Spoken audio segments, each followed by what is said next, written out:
अस्सलाम वालेकुम दोस्तों, मां यासिर अली। अवां ॾिसी रहिया आहियो सिंधी इस्लामिक।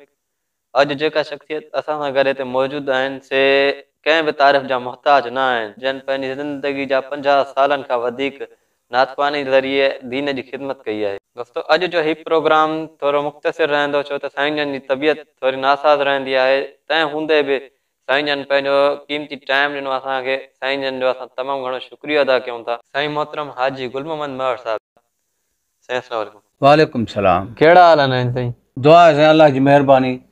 साईं, सभ खां पहिरियों असांजो इहो सुवालु आहे अव्हां खां त अव्हांजो तालुक़ु सिंध जे कहिड़े इलाइक़े सां आहे?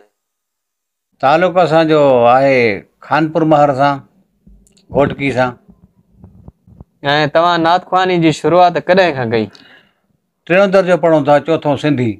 उन वक़्त खां असीं नातख़ानी शुरू थी आहे। मां पोइ आहिस्ते आहिस्ते मशहूरी थींदी वई अल्लाह जी महिरबानी सां।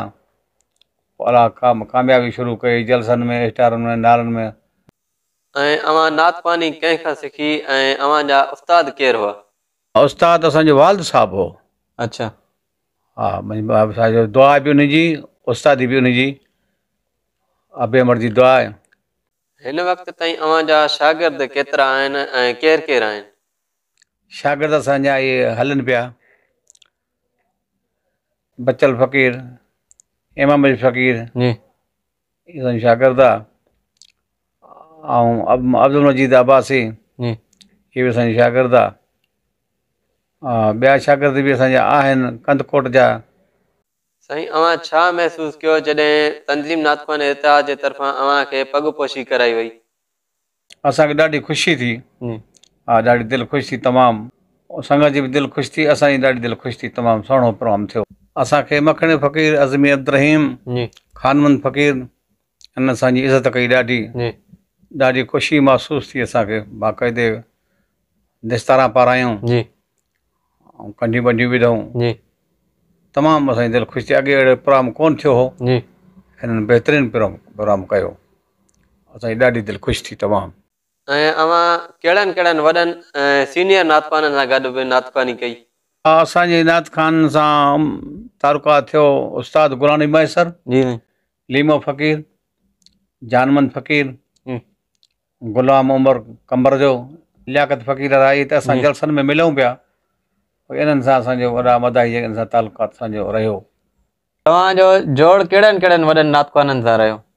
जोड़ असांजो पहिरियों असांजो उस्ताद गुलाम नबी सां बि नातख़ानी पढ़ीसीं। उस्ताद सां ॿिया जोड़ीवाल कोन हुया पिए।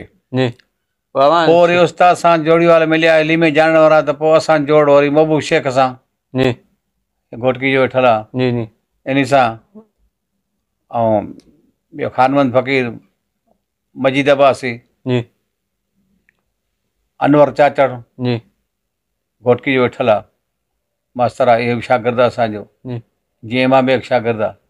पोइ इन्हनि सां तालुक़ात रहियो असांजो। साईं, अव्हां छा था सम्झो त पुराणे टाइम जे नातख़वाननि ऐं अॼु जे वक़्त जे नातख़वाननि में कहिड़ो फ़र्क़ु आहे?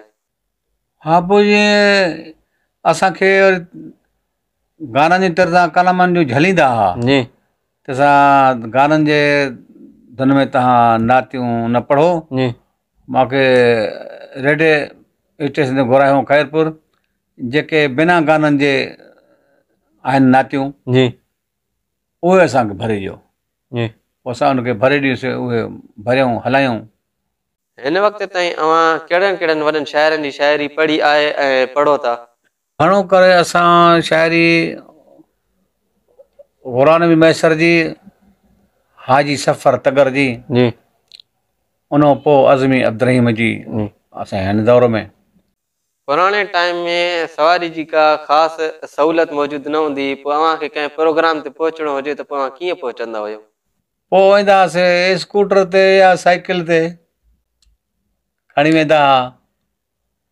अहिड़े नमूने सां पोइ त वरी सवारी हालांकि जाम थींदी वई।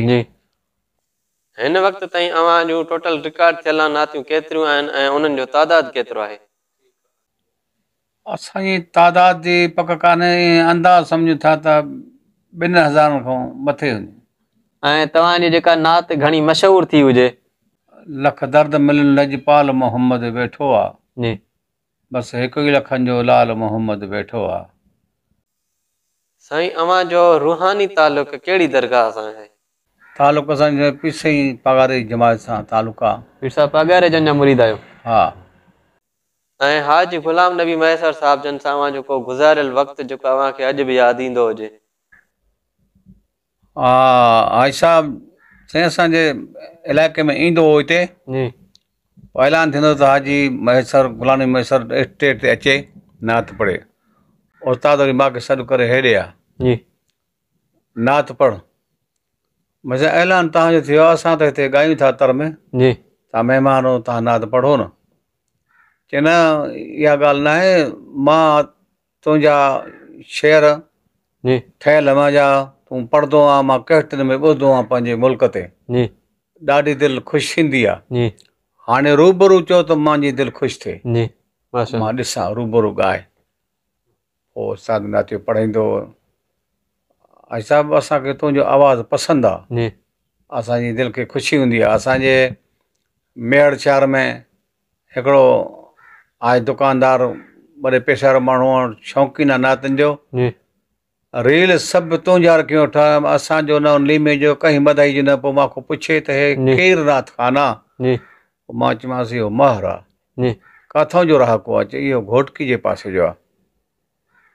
पोइ कॾहिं आ न जो दीदार कयूं? हा पोइ कॾहिं हलंदासीं दीदार कंदासीं।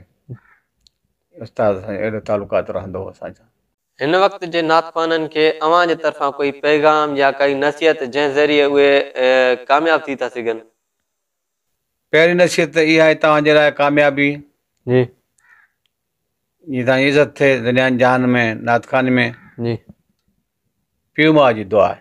माशाअल्लाह, पीउ माउ जो अदब कयो, पीउ माउ खां दुआ पिनो, पोइ तव्हांजी कामयाबी थींदी। असांखे पंहिंजे वालदेन जी अमड़ जी दुआ आहे, असांजी कामयाबी तॾहिं थी आहे। तव्हां हिन ते ॻाल्हि ते अमल कयो। ऐं उस्ताद जंहिंखे सॼो हिनजो अदब सां मिलो, मोहबत सां, असां हुनखे इहा वसियत कईसीं। ठीकु आहे, जेके शागिर्द असांजी मुराद में रहनि पिया, असांजी इज़त कनि पिया, जेके बाक़ी इज़त कनि पिया, त उनजी वरी कामयाबी थी वञे पई। माशाअल्लाह। हा। ऐं साईं अवां कहिड़नि कहिड़नि ख़ासि इलाइक़नि में वञी करे नातख़वानी कई आहे? बसि इहो बलोचिस्तान ते विया हूं, होॾो मुल्तान शरीफ़ विया हूं, सऊदी में बि असां विया हूं, हुते नातख़वानी कई आहे। माशाअल्लाह। जीअं असांजो पहिरियों प्रोग्राम थियो उमिरे जो, हुते बि पोइ आशिक़नि सां गज़ल भरिया, जबलनि ते वेही करे, ॾाढो ख़ुशि थिया तमामु। हिन हवाले सां अॼु जो हीउ प्रोग्राम पंहिंजी पुॼाणी ते पहुतो। असां साईं जन जा तमामु घणा शुक्रगुज़ार आहियूं जो साईं जन हिन उमिरि में बि पंहिंजो क़ीमती टाइम ॾिनो। साईं महिरबानी।